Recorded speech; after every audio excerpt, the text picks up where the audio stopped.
All right, what is up, everybody? We are back with another edition of Everyday Hoops. Hope you guys are having a good one. Today we have episode 22 of season 3 of the Look In series, something I do at the end of each team season, where I go back, recap the team season, see what the future holds, and look in to what this team is doing. Today's episode is on the Houston Rockets. Thank you guys for the views on the videos and the shorts recently. I really appreciate it. If you do like the content around here, consider subscribing, liking, turn notifications, do all stuff like that. I really appreciate it. Really upset a lot. We're on the road to 1,000 subscribers, getting closer and closer as the days go on. So all support on our channel, be very much appreciated. Links to our Twitter and all that stuff down in the description below. And yeah, don't waste any more of your time. Let's get right into it. So the Houston Rockets. The Rockets, they lose in Game 7 to the Golden State Warriors yesterday, losing the first round as the number 2 seed, but a fantastic year for them. I mean, last year you saw a showing and some signs that they're going to be pretty good. They finished 500. With Ime Udoka, Fred VanVleet, Dillon Brooks all coming into this team. Made a play-in push at the end of the season. It was like, man, the Rockets could be building something here. But I don't think anybody expected them to be as good as they were this year. 52 wins and the number 2 seed in a very tough Western Conference for a team with no really experience, which is amazing. I mean, you saw so many guys step up for them. The vets obviously were doing their thing, and Fred VanVleet, Dillon Brooks, and them. Alperen Sengun was an all-star this year. Jalen Green had his most consistent regular season. Amen Thompson showed in his second year that he's going to be pretty good in this league. The defense was elite, and yeah, just some really good wins for this year. You know, they get matched up with the Warriors as a 7th seed, not an easy matchup. And credit to them too. I mean, they're down 3-1 at one point. They could have just folded and said, "Hey, you know, we're down 3-1. We're facing a team with the most experience, probably maybe in the playoffs." You know, so it's like, hey, they got it. But they come out, dominate in Game 5. Win a huge Game 6 on the road and force a Game 7, but unfortunately in Game 7, the experience, did what they had. The Warriors did what they had to do, and they get the win. But I mean, a bright future for the Rockets, obviously. They have so many good guys in this team. Future great players. Alperen Sengun, all-star level player. I mean, what he's been able to do, with his leadership, with scoring, facilitating the defensive strides he took this year is pretty good. Amen Thompson, obviously, is probably one of the most valuable assets you have in the NBA right now. I mean, things he can do already with his athleticism, his IQ, his defense, his ability to put the ball on the floor, ability to pass, ability to get to the rim, like just all the things he does is so elite, and you can see the blueprint and why he's going to be a star in this league eventually at some point. Um, but the big question for the Rockets this offseason is, what's the next move? And a lot of talk, the big kind of downfall of the Rockets is they don't have a 1A. They don't have a guy where it's like, okay, this is our star. This is who we're building around. This is who we're giving the ball to in clutch situations. This is the guy. They have a lot of good players, but they don't have 1A. Sengun is pretty good. I don't know if he's a superstar 1A guy, but he's pretty good. Jalen Green, again, he's probably we still kind of, in the first 3 years of his career, we didn't know. What is Jalen Green? What is his ceiling? What does he actually be? He's really streaky. He'll have a week where he's averaging 28 and then a week where he's averaging 13. So it's like, I don't know what he's going to do. And he had his most consistent regular season. I mean, he led the team in scoring. He had some really nice moments down the stretch. And it was like, man, this is what Jalen Green can do. Get to the playoffs, and unfortunately, things just didn't go his way. A lot of single-digit scoring games. A lot of games where he had to sit because it was like, you're not giving us anything. They rather played Steven Adams 25 minutes and play Jalen Green 30 minutes. It was rough for him. I mean, Jalen Green, we know he's one of those guys where he's a scorer. And he's a scorer that he has a lot of athleticism, but he's not great at finishing at the rim. You saw in the Warriors series, there's a lot of times where he went to the rim, try to adjust because he didn't want to get fouled and missed a shot, or he tried to get fouled and didn't, a lot of missed layups, a lot of easy missed opportunities. 3-point shooting is kind of like where he has to rely on his threes, and his three wasn't falling. If his three is not falling, he's just not really going to be able to score much. He's not a mid-range maestro. He's not a playmaker. He's not a good defender. He's one of those guys where if he's not scoring, he's not really providing much else on the court, especially on a team that is built on defense with Ime Udoka. If he's not scoring, then why are we playing him? And it's fortunate for them that his rookie extension is not crazy.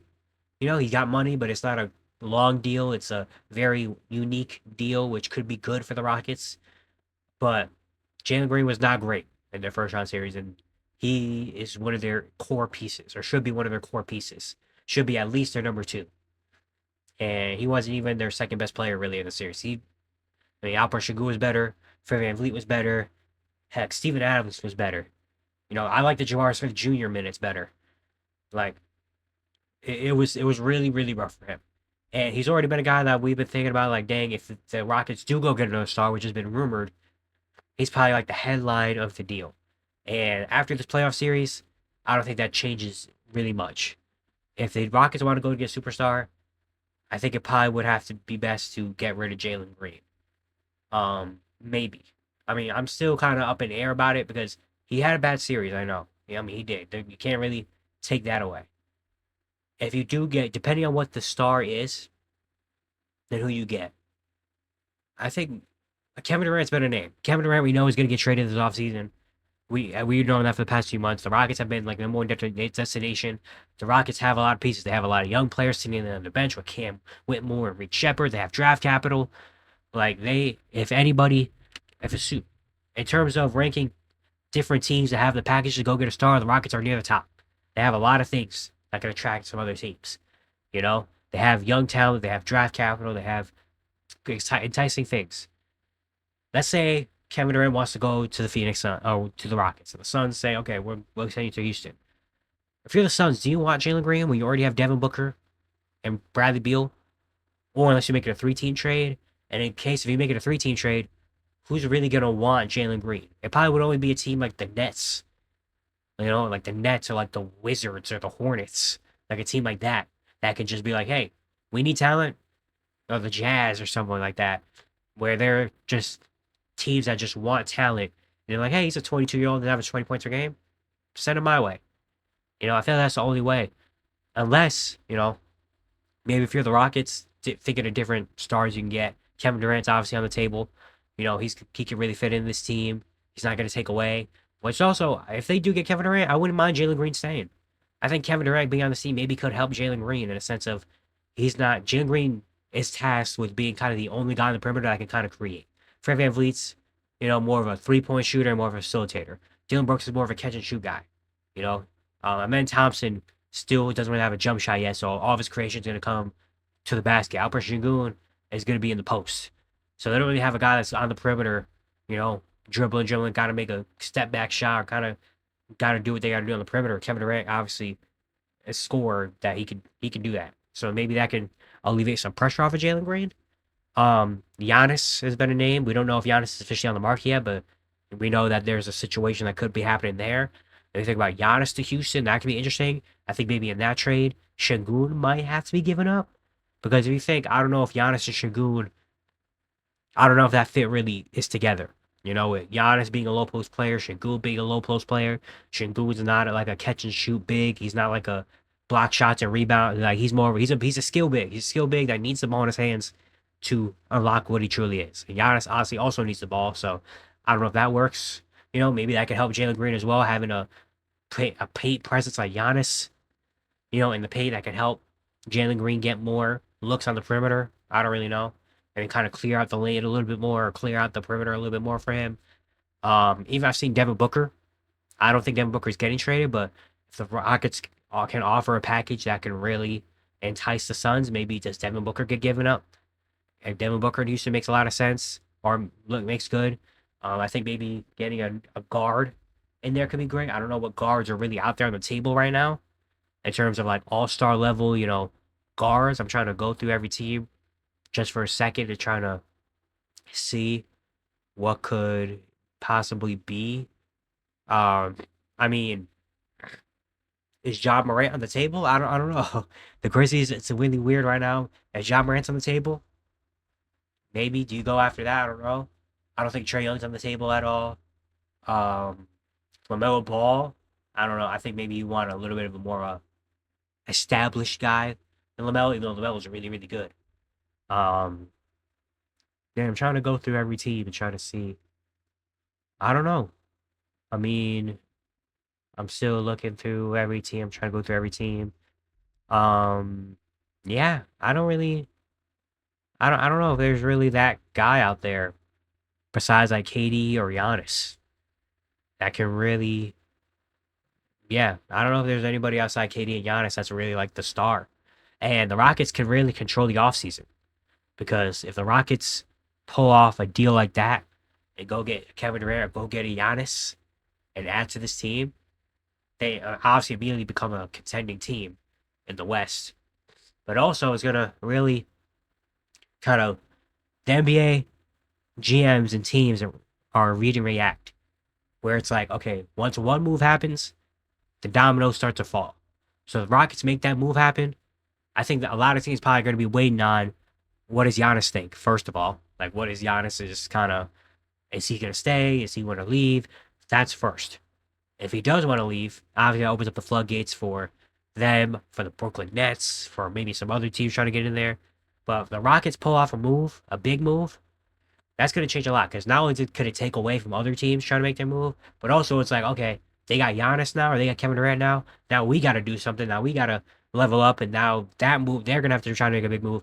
And so the Rockets really could, like, in terms of more, it's obviously players are going to control the offseason with their decision, with Giannis' decision. It's obviously going to really control the offseason. But in terms of a team that could maybe control the offseason and be like, okay, watch this, it could be the Houston Rockets. The Rockets could come out and be like, hey, we got Giannis now. Come here. What are y'all gonna do now? Y'all, we got Giannis over. We got Kevin Durant over here. So you figure out what you got to do. The Rockets, I mean, their potential that if they do make this big move, which I think in terms of should they go all in for it, why not? I mean, we see it a lot of times. I talk about this, I think, in the Pistons video that I did, where it's like we see a lot of times where young teams kind of have a big year of success that's, bigger than what anybody expected. And then they're like, oh, well, we did it this year. Why can't we do it next year? Which is a solid mindset to have. But then all of a sudden, and it's like, we'll be back, we'll be back, we'll be back. And all of a sudden, something happens, and they don't make it back. And teams are, and people, and they, kind of pass on the fact of going all in and trading some of their young guys to go all in right now. But at the end of the day, in the NBA, championship windows, especially with the new CBA and stuff, championship windows are like that. Unless you have literally like LeBron James on your team, championship windows or Steph Curry or like a generational top 5 guy, championship windows come and go in a span of a year, 2 years. Like, look at what's happening in the Bucks right now. They still have Giannis, but it's like, dang, we'll be good. We have Giannis. We're fine. We'll get Dame. We'll whatever. Look where they are now, where potentially Giannis might be gone this summer, and the future over there looks really bad. You can go check out that video. You know, like you see what happened there.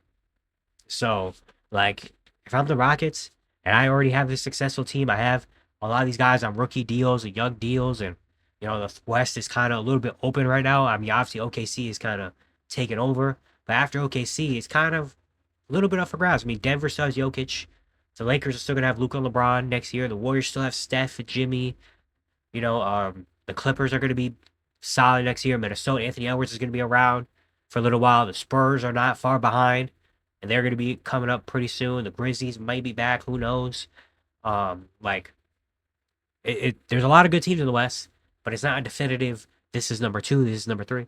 So the Rockets getting a superstar guy right now catapults them into that. After OKC, it's like, damn, the Rockets in there somehow. Like they're in there. So I think for the Rockets, do it. Go all in. Go out and get your guy. If he's available, obviously. If he's not available, then plan B. Probably just keep this team together and hope that maybe you get some more spacing in there and hoping that Ben Thompson takes a big jump and Jalen Green can get better and so I mean, at least you still have a fallback plan. Everybody on my team's like 22, 23, 21 years old. So they're eventually like, you think they're going to get better and you bank on the fact that a lot of these guys are going to get better. So at least have a good fallback plan. But if there's a star out there that you can go get, go do it. Because things come and go like this, and getting another star and capitalizing on the right now can really, really help. So Houston, go all in. I'm very excited to see what they do. Again, they could be a team that could control this offseason. And I was just so excited to see what they do. And if they do get that star, who will it be? And what the package will be like? And just how good a lot of these guys can become and how good and how coming into next season, how do we perceive the Rockets depending on what they have on their roster. Hey guys, it's Khabib today. Hope you guys enjoyed. Once again, if you do like the content around here, consider subscribing, liking, turn notifications, do all stuff like that. I'd really appreciate it. Really helps out a lot. Once again, we're on the road to 1,000 subscribers, so support on our channel will be very much appreciated. So plan to slip your summer, you go back, check out the other episodes of the Look In series, and yeah, I'll see you guys tomorrow.